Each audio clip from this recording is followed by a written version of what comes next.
Teaching scripts are tools we can use to help us think about what and how we as medical educators are going to teach our learners. They're essentially mini lesson plans that, when fully developed, can help medical educators be comprehensive in their teaching on a particular topic and also consistent in their teaching across learners. They are short in duration and easy to implement during a busy clinical schedule. The notion of teaching scripts comes from something called script theory. According to script theory, medical knowledge gets organized in our minds into networks of information. These networks contain information about symptoms and disease states that together form a representation of a particular illness or an illness script. When presented with a new patient, an expert clinician compares that patient's symptoms to these illness scripts to make a diagnosis. This cognitive process often happens very quickly and sometimes unconsciously. You can find lots of information about illness scripts in the medical education literature.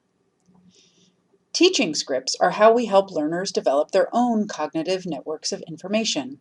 As an educator, you may already be using teaching scripts without explicitly calling them scripts. Expert educators have a series of these mini lesson plans or teaching scripts that they call upon when imparting information to learners. The teaching script they use depends on the topic at hand or the patient the educator is seeing with learners.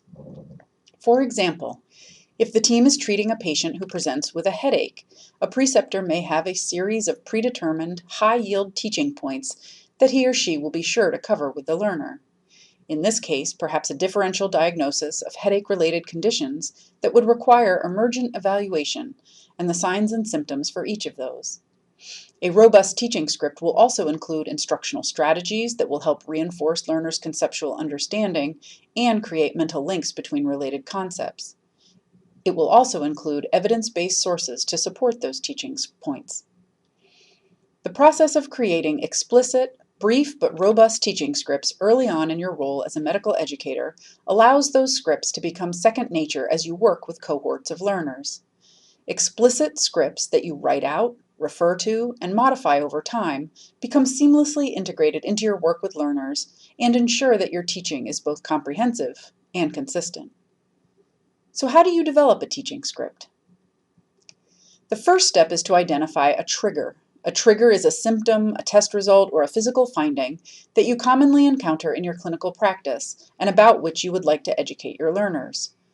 The example we are going to use in this video as we outline the process of developing a teaching script is primary headache, or in other words, a headache where the cause is not another, sometimes more dangerous condition.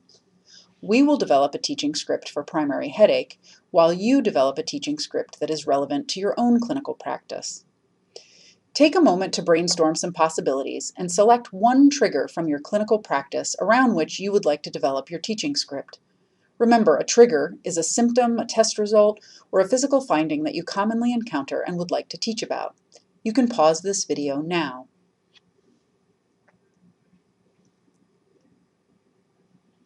Once you have identified a trigger, the next step is to identify your high-yield teaching points. When you and your learner encounter the trigger you've identified, what are the main concepts your learner needs to understand? This list should be short. We suggest 3 to 4 main teaching points.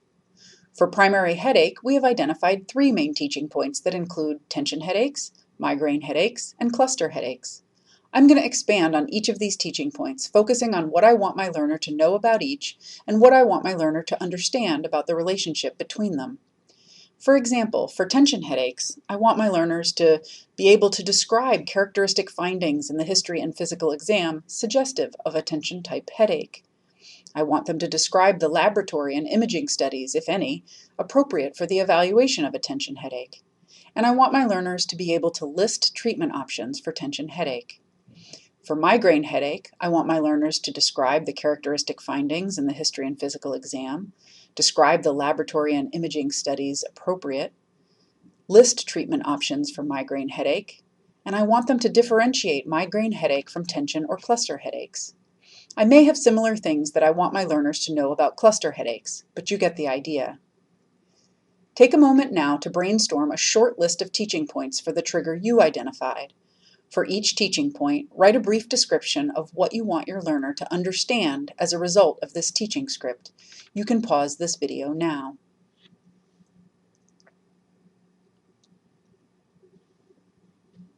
Step 3 is to identify the instructional strategies that you will use to ensure that your learners meet the objectives you have outlined above in your teaching points. For example, how will I ensure that learners can describe characteristic findings in a history that would indicate attention headache? Are there key questions that I will ask them to help guide their thinking? Are there assignments I can give them and then ask them to report back? You may be saying to yourself, I'll just tell them the information. However, this may not be the best way for your learners to fully understand and integrate the content. For my teaching points on tension headaches, I will ask my learners the following questions. Where might a patient indicate his or her pain is located in a tension headache? What neurological findings might occur with a tension headache? What triggers for tension headache might a patient report? For my teaching regarding migraine headaches, I'm going to refer my learners to an important mnemonic that I find very helpful as a reference: POUND. In the POUND mnemonic for migraine characteristics, each symptom gets 1 point. The higher the points, the higher the likelihood that it is in fact a migraine. You now have an idea of the kind of instructional strategies you might use to guide your learners. Let's get back to your own script now. Take a moment to identify the instructional strategies, such as questions, mnemonics, diagrams, or assignments, that you will use with each of the main teaching points you have identified. You can pause this video now.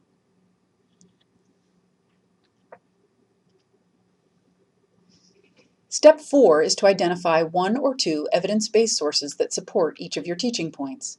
Where will you direct your learners to get additional information? These sources could include textbooks, journal articles, or videos from trusted sources. As you can see, I have added these resources under each of my teaching points. This teaching script is a live document, and I know that as I come across new or different resources, I can modify my script as needed. Take a moment now to identify 1 or 2 evidence-based sources that support each of your teaching points. You can pause this video now.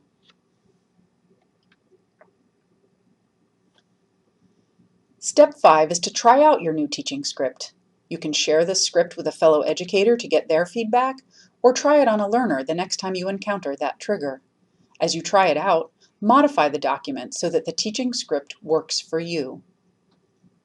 Developing explicit teaching scripts will help you to be comprehensive in your teaching on a particular topic, to be evidence-based in the information you provide, and to be consistent in your teaching across learners.